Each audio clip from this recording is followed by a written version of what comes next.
possibly the best phone in the entire universe. This is the Vivo X Play 5.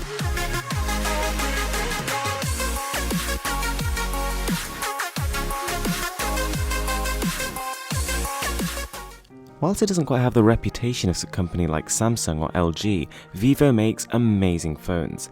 Their Vivo X Shot, a camera-centric device, was my favourite phone of the entire last year, and now they've announced the Vivo X Play 5. It's incredible in terms of performance. We have 6GB of RAM and a Snapdragon 820 processor, effectively making this the most powerful smartphone to ever walk the planet.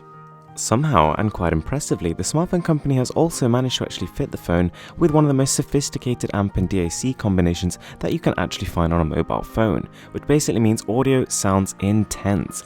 In terms of the way it looks and feels, it's almost identical to the new Galaxy S7 Edge, with a 5.45-inch Quad HD resolution display and all the curves, which means it fits perfectly in your hands. And one of the reasons I love their previous offerings so much is that Vivo actually spent a lot of time investing in their camera software, and the X Play 5 is going to be no exception. We're going to have a 16-megapixel Sony rear camera, and then an 8-megapixel front sensor, and one of the fastest shutter times on the market. The only real two downsides of this smartphone are one, that it doesn't support an SD card, but then again it comes built in with 128 gigs of internal storage, and then also it's plastered in FunTouch, which is basically a pretty poor looking UI to be honest, but this can again be sorted out with installing a third-party launcher.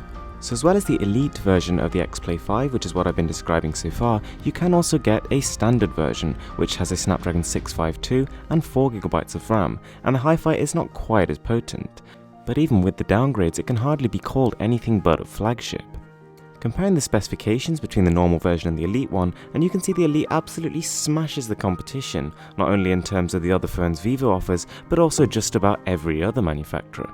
In a different vein to smartphones like the Xiaomi Mi 5, which have tried to adopt a low price strategy, the Vivo X Play 5 is going to be priced right at the top of the market, at around $600. But considering all its huge specifications, innovation, its large 3600 mAh battery, and its fingerprint sensor, I think that this is going to be a fantastic phone. Thanks for watching. I'm Mr. Who's the Boss, and this is Insanely Cool Tech.